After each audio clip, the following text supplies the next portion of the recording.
فضل التوحيد وما يكفر من الذنوب.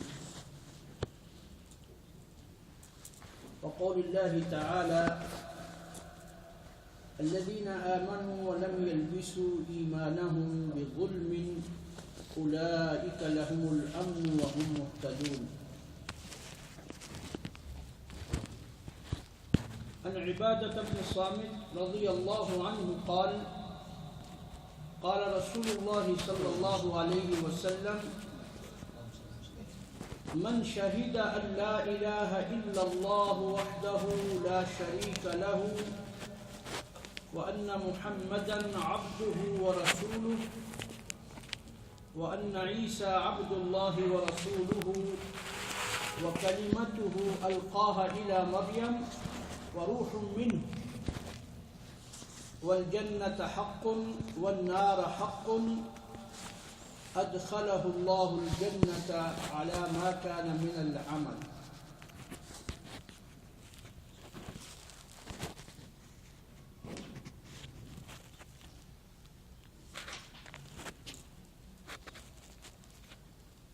یہ باب ہے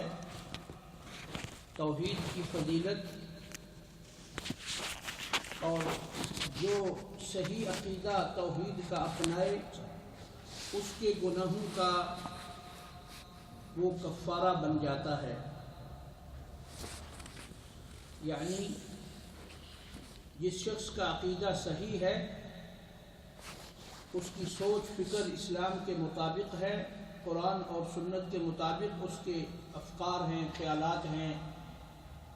جو وہ عقیدہ رکھتا ہے اللہ کے بارے میں، رسول اللہ صلی اللہ علیہ وسلم کے بارے میں، وہ صحیح وہی افکار ہے، وہی عقیدہ ہے جو قرآن پاک میں ہے یا حدیث میں ہے، تو اس کے بہت سارے گناہ بغیر اس کے یعنی اس عقیدے کی فضیلت کی وجہ سے معاف ہو جاتے ہیں.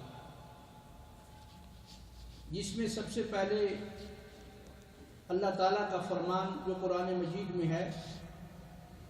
کہ جو لوگ ایمان لائے الذین آمنوا ولم يلبسوا ایمانہم بظلم، وہ لوگ جو ایمان لائے اور پھر انہوں نے اپنے ایمان میں ظلم کو نہیں ملایا، تو ان لوگوں کے لیے امن و امان ہے اللہ تعالیٰ کی طرف سے اور یہی ہدایت یافتہ ہے.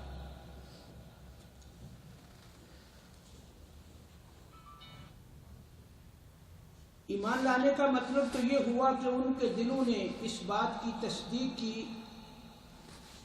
کہ اللہ معبود برحق ہے، قرآن اللہ کی کتاب برحق ہے اور محمد صلی اللہ علیہ وسلم اللہ کے رسول برحق ہیں. اسی طرح قیامت اور دوسری جو ایمانیات ہیں انہوں نے اس کی تصدیق کی، اور پھر انہوں نے زبان سے اس کلمہ اسلام کو پڑھا اور انہوں نے اپنے جسم سے ان اعمال کو ادا کیا جن کے کرنے کا ان کو حکم ہوا، جیسے نماز ہے، روزہ ہے، حج ہے وغیرہ.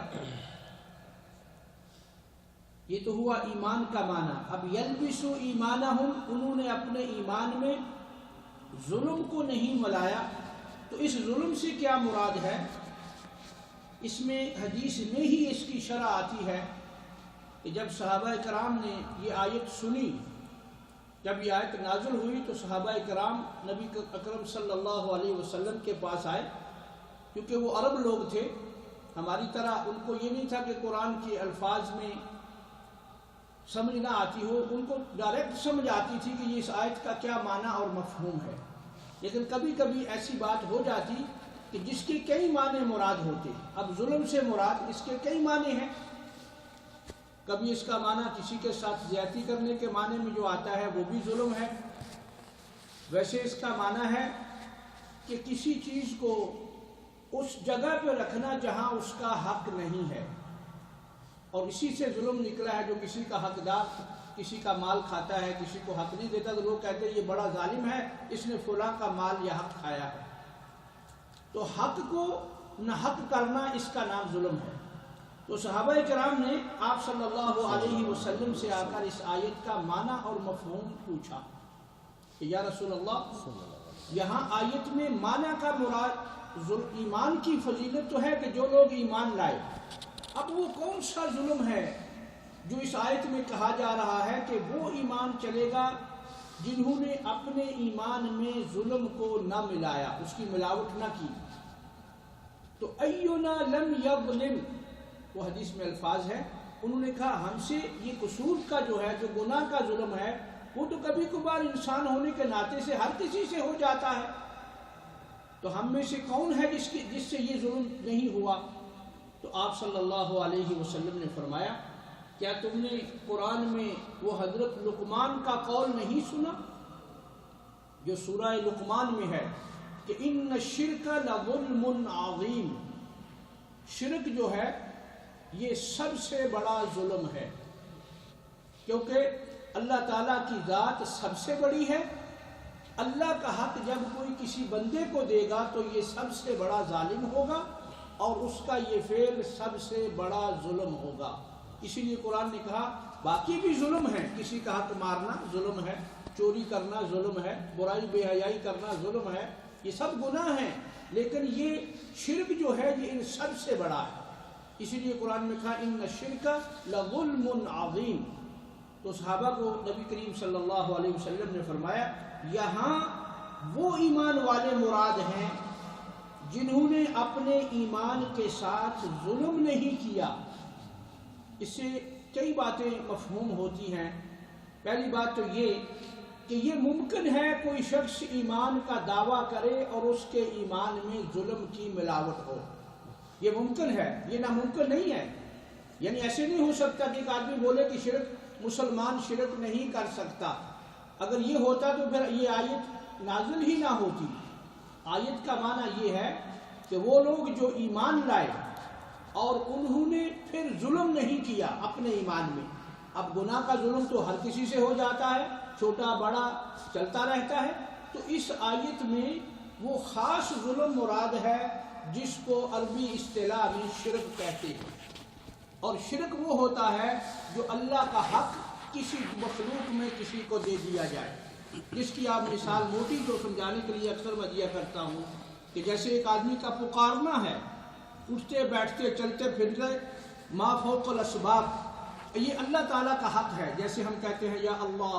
یا رحمان یا رحیم یا ارحم الراحمین، اے اللہ میری مدد فرما، اے اللہ مجھے میری مصیبت دور فرما، اٹھتے بیٹھتے آدمی کہتا ہے، کیونکہ اس کا یہ عقیدہ ہے کہ اللہ تعالیٰ میرے حالات کو دیکھ رہا ہے، میری بات کو سن رہا ہے۔ اب بعین ہی اگر کوئی یہ حق اللہ کا کسی مخلوق میں کسی کے لیے کر دے، مثال کے طور پہ کوئی شخص اٹھتے بیٹھتے یہ کہنا شروع کر دے یا رسول اللہ میری مدد فرمائیے، یا رسول اللہ میری مشکل کو ٹالیے، یا رسول اللہ مجھے یہ دیجیے، یا رسول اللہ میرا یہ کام یعنی اللہ کے ساتھ کی بجائے وہ رسول اللہ کو کہنا شروع کر دے تو یہ شرک بن جائے گا،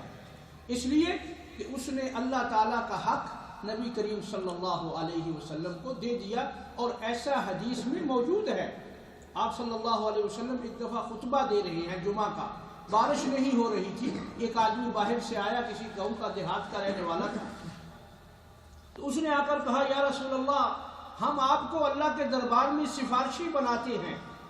آپ کے، حالانکہ زندہ کو سفارشی بنانا یہ شرعاً جائز ہے، یعنی ایک آدمی کو آپ کہیں گے دعا فرمائیے، وہ آپ کے سامنے بیٹھا ہے دعا کر سکتا ہے، لیکن اس نے الفاظ ایسے بولے کہ جیسے رسول اللہ صلی اللہ علیہ وسلم زبردستی بھی اللہ سے کروا سکتے ہیں۔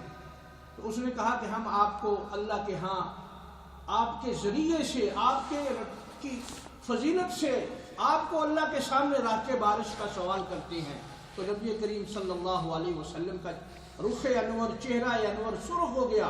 یعنی آپ کو بہت زیادہ غصہ اس پہ آیا، تو آپ نے فرمایا تیرا ناس ہو، اللہ کے سامنے کس کی مجال ہے کہ وہ سفارش کرے، اس کے حکم کے بغیر کس کی مجال ہے کہ وہ کسی کے لیے دعا کرے، کسی کے لیے مانگے۔ میں بھی اگر سوال کروں گا تو ڈرتے ہوئے ہی کروں گا، اس سے مانگوں گا، اور ساتھ یہ الفاظ فرمایا تو نے یہ جملہ کہہ کر مجھے اللہ کے ساتھ شریک بنا دیا ہے۔ آپ صلی اللہ علیہ وسلم کے یہ الفاظ حدیث میں موجود ہیں، اجعلتنی للہ ندا، تو نے مجھے اللہ کے ساتھ شریک بنا دیا ہے۔ آج ہمارے معاشرے میں بہت سارے لوگ اسی ڈگر پہ چل رہے ہیں، ان کی اٹھتے بیٹھتے جو پکار ہے وہ اللہ کے ماں سوا اللہ کے نیک بندوں کی ہے، کوئی کسی یا تو رسول اللہ کی ہے اور یا پھر اللہ کے دوسرے کسی نیک بندے کی ہے، جیسے جیسے کسی کی کوئی نسبت ہے، اور وہ یہ سمجھے بیٹھے ہیں کہ یہ ہستیاں چونکہ پاک ہستیاں ہیں، بزرگ لوگ تھے، نیک لوگ ہیں، ان کا پکارنا ہمارے لیے فائدہ مند ہے۔ حالانکہ وہ یہ نہیں سوچتے کہ یہ کتنی بڑی غلطی کا وہ ارتکاب کر رہے ہیں کہ اللہ کا حق لے کر بندوں کو دے رہے ہیں، اور یہ بہت بڑا ظلم ہے۔ جس طرح نصرانیوں کا آپ دیکھیں، عیسائیوں کا کیا عقیدہ ہے؟ عیسائیوں کا یہی عقیدہ ہے کہ جو کچھ ہے وہ عیسیٰ علیہ السلام کے اختیار میں ہے، اللہ پاک کے